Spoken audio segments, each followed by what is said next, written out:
எப்போவுமே பொங்கல் வந்து ஸ்டவ்லேயே வச்சு பின்பக்கம் எடுத்துகிட்டு போயிட்டு சூரியன் பார்த்து சாமி கும்பிட்டுடுவோம். சரி நம்ம எப்போவுமே அதே மாதிரி தானே பண்ணுறோம், வீட்டில் ஏன் அடுப்பு செய்யக்கூடாது அப்படின்னா, ஐயோ அடுப்பெல்லாம் எப்படி செய்யவும், நம்மளுக்கு செய்ய வருமானு நினச்சிட்டு வேணான்னு விட்டுருவோம். சரி இந்த தடவை எப்படியாவது ட்ரை பண்ணி செய்யலான்னுட்டு ஏற்கனவே வீட்லேயே கொஞ்சம் செங்கல் சிமெண்ட்டு மண்ணெல்லாம் இருந்தது.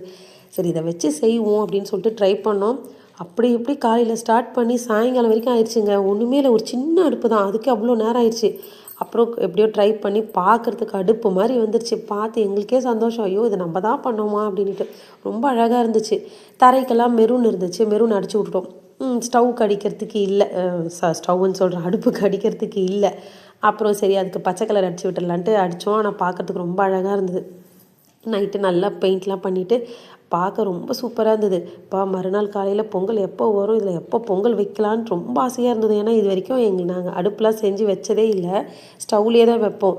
அதில் காலையில் எழுந்தவுடனே சாமியெல்லாம் கும்பிட்டுட்டு விறகு அழகாக அடுக்கிட்டு கற்பூரம் கொளுத்தி பொங்கல் பானையும் அழகாக கழுவி மஞ்சள் குங்குமம்லாம் வச்சு நல்லா பூசி டெக்கரேட் பண்ணிவிட்டு வச்சோம்.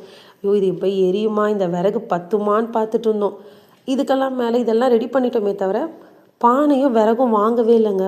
அப்புறம் சாயங்காலத்துக்கு மேலே தான் ஞாபகம் வந்தது, இப்போ எல்லாம் வாங்கிட்டோம், என்னடா இது பானையை விறகும் வாங்கலை, எதிலடா வைக்கிறதுன்னுட்டு அதுக்கப்புறம் பானையை போய் தேடினா அப்போ பானை கடையில் அவ்வளோ கூட்டம், அவ்வளோ பானை வாங்கிட்டு இருந்தாங்க. சரி இது மாதிரி சின்னதாக அழகாக திட்டமாக பார்த்து வாங்கிட்டோம். அப்புறம் விறகு வந்து எப்போவுமே கோயிலில் பொங்கல் வைக்கிறனால கோயில் கடையிலேயே வாங்கிடுவோம், அப்படியே வச்சுருவோம். இப்போ திடீர்னு பிறகுக்குன்னா எங்கே போகிறது, தென்னை மரத்துலேருந்து மட்டையை தான் உருவி வைக்கணும் போல இருக்குது, இல்லைன்னா ரோட்டில் எங்கன்னா அது கட்டைக்கிட்டே உருவிட்டு வந்துடலாமான்னு தான் பார்த்தோம். அப்புறம் தேடி கண்டுபிடிச்சி ஒரு மரக்கடையை கண்டுபிடிச்சிட்டோம். அப்புறம் அங்கே போயிட்டு விறகு வாங்கிட்டு வந்து வச்சோம். அது ஒரு 2 கட்டு வாங்கிட்டு வந்துட்டோம், சப்போஸ் பத்தாமல் போயிட போகுதுன்னுட்டு. ஆனால் வச்ச உடனே கற்பூரம் தான் ஏற்றி சும்மா பற்ற வச்சோம், சூப்பராக பிடிச்சிக்கிச்சு. எங்களுக்கே பார்த்தோன்னா ஆசையாகிடுச்சு, ஐயோ நம்மளே சொந்தமாக செஞ்ச அடுப்பு எவ்வளோ அழகாக ஏறிதுன்னுட்டு பார்க்க ரொம்ப ஆசையாக இருந்தது. கரெக்டாக பொங்கல் அழகாக பானைலாம் டெக்கரேட் பண்ணி அரிசியெல்லாம் போட்டோம். கொஞ்ச நேரத்துலேயே அழகாக கிழக்கு பார்த்து பொங்கி வந்துச்சு. சாமி கும்பிட்டுட்டே இருந்தோம். அப்புறம் வெல்லம் முந்திரி திராட்சை இதெல்லாம் போட்டுட்டு பார்த்தோன்னா ரொம்ப அழகாக இருந்தது. அப்படியே அந்த அடுப்புலேருந்து எடுக்கவே இல்லை, அப்படியே வச்சு கரும்பு தேங்காய் பழம் எல்லாம் வச்சு நல்லா சாமி கும்பிட்டுட்டோம். இன்னொன்று என்னென்னா, ஸ்டவ்வில் செஞ்சு கும்பிட்றத விட இந்த அடுப்பில் செஞ்சு கும்பிட்டுட்டு அது ருசி இருக்குது பாருங்கள், அது ஒன்று சொல்லவே முடியாது, அது ஒரு தனி ருசி. நீங்களும் இதே மாதிரி செஞ்சு ட்ரை பண்ணி பாருங்கள். இந்த வீடியோ பிடிச்சிருந்தா லைக் பண்ணுங்கள்.